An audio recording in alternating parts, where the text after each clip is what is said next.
This video is going to do two things. It's a follow-up, number one, to a recent video where I asked some people, what is it with this story of Abram, Sarai, Pharaoh, God, sex, slaves?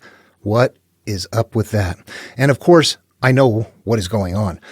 In this video, we're going to look at a template, and that's going to be a part of the template. Everybody stick around for that.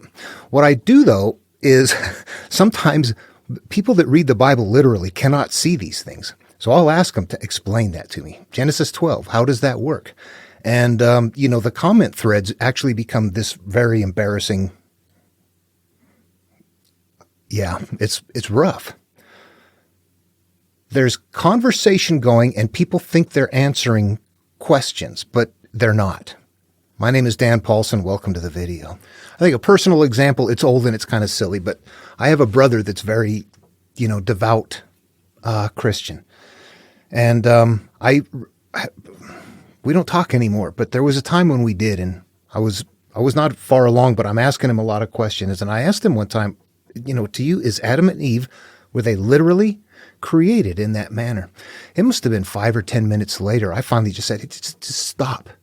He could not say yes or no. He's flipping through the Bible. Well, this, and because that, and this over here. It's like, that's a yes or no question.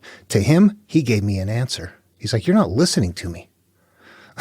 Like, you didn't listen to me. You're not answering the question. You're just floating all over. That's what happens.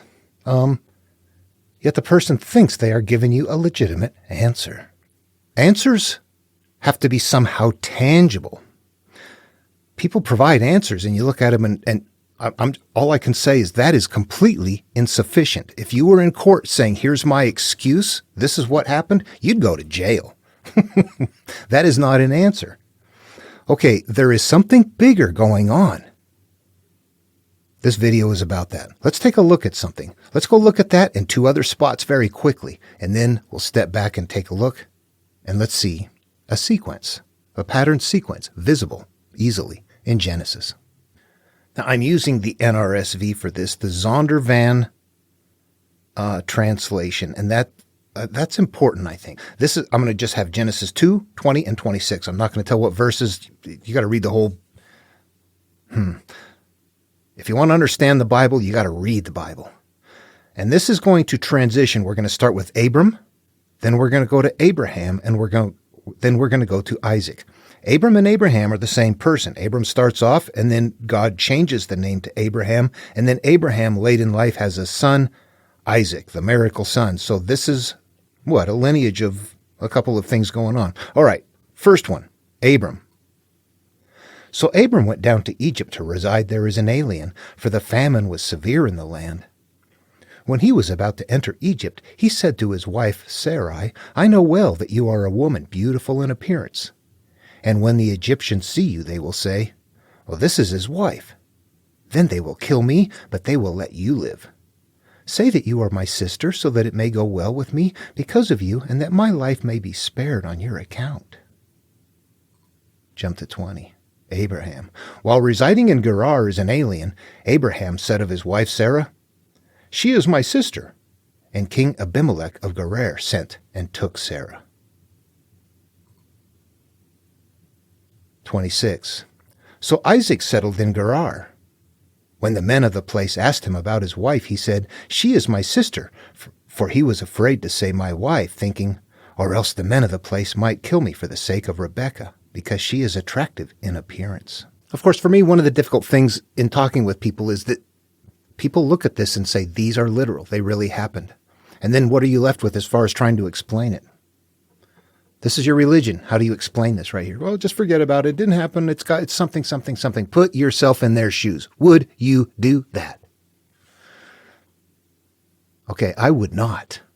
So I see something else there, but I see a repetitive sequence of something going on that gets my attention. That's a pattern. There's a template. And these are the things that we're supposed to look for. What else is happening in these stories? Let's go look at them again, adding in a couple of parts. Okay, we start back up in 12. This was the one that I questioned them about. It's the one that is the most extensive. It has the most detail in it, and it's a starting point.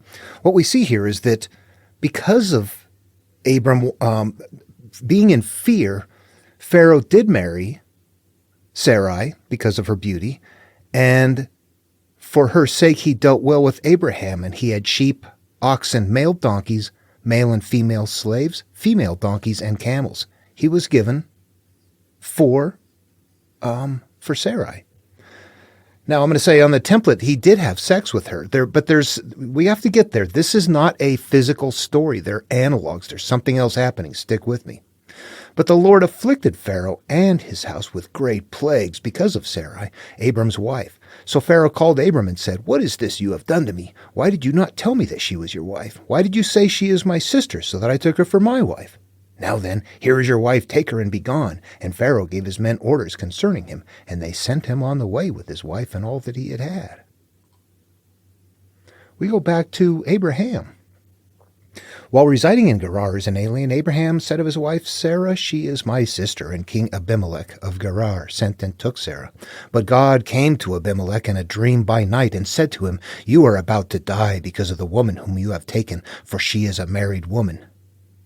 Now Abimelech had not approached her. See that? He did not have sex with her. Now Abimelech had not approached her. So he said, "Lord, will you destroy an innocent people? Did he not himself say to me, 'She is my sister'? And she herself said, 'He is my brother'? I did this in the integrity of my heart and the innocence of my hands." Then God said to him in a dream, "Yes, I know that you did this in the integrity of your heart. Furthermore, it was I who kept you from sinning against me. Therefore, I did not let you touch her. Now then, return the man's wife, for he is a prophet, and he will pray for you, and you shall live. But if you do not restore her, know that you shall surely die, you and all that are yours." So, what do we have? First story, Pharaoh takes her, has sex with her. Nothing happens until after all of that, and Abram is given everything. Then the plagues come. Then it turns around. Then Pharaoh's like, "Oh, quit." Next time, doesn't happen. Doesn't get that far.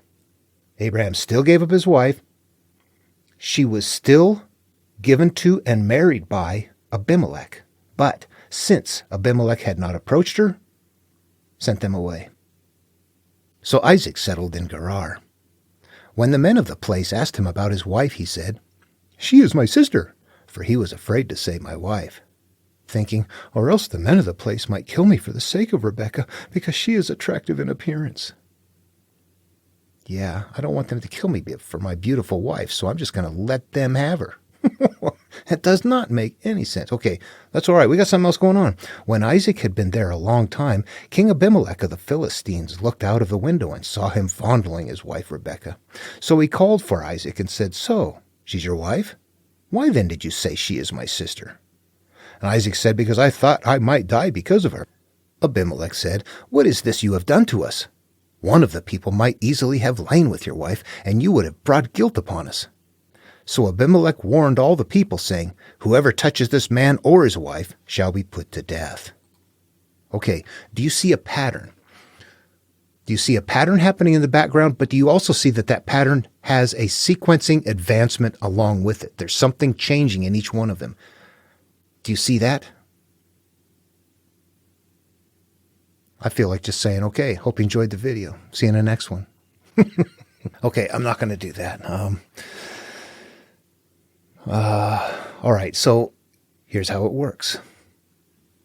We are Abram, we are Abraham, we are Isaac. They are iterations of us. Sarai, Sarah, and Rebekah are iterations of our inner self. This is sequencing life along. At first, what happens? We leave a famine place. We're empty. We're devoid of things, like in the Garden of Eden. We travel along in life, and then we have life experiences. What happens? Pharaoh represents life, and Sarai having sex with Pharaoh, and then Abram getting things in return is analogous for the way that we experience life, and that as a result of our inner beings accumulating the hurt and the pain from our physical experiences, that's the sex. Pharaoh having sex with Sarai, that is life experiences being put into the mind. This marriage, this perfect union that we had with ourself is beginning to break down, and we're taking on things. Slaves and animals are going to be part of the story, but that represents your Now you have a bunch of stuff in life that you're carrying with you. And in this case, we got a funny thing happening that why didn't God intervene? Why not until after all the fact did the plagues come? It's like, where were you, God? Okay, what this is the plagues mean that's the repeating cycles of pain that we are experiencing. And they don't happen at first. They happen after the union, after we take on all of the things. Now we've got slaves and animals. We've got characteristics. Slaves are things we don't want to carry. They're things that act out of us. They're things that hurt us. They're judgments. They're all of those things. We have accumulated that.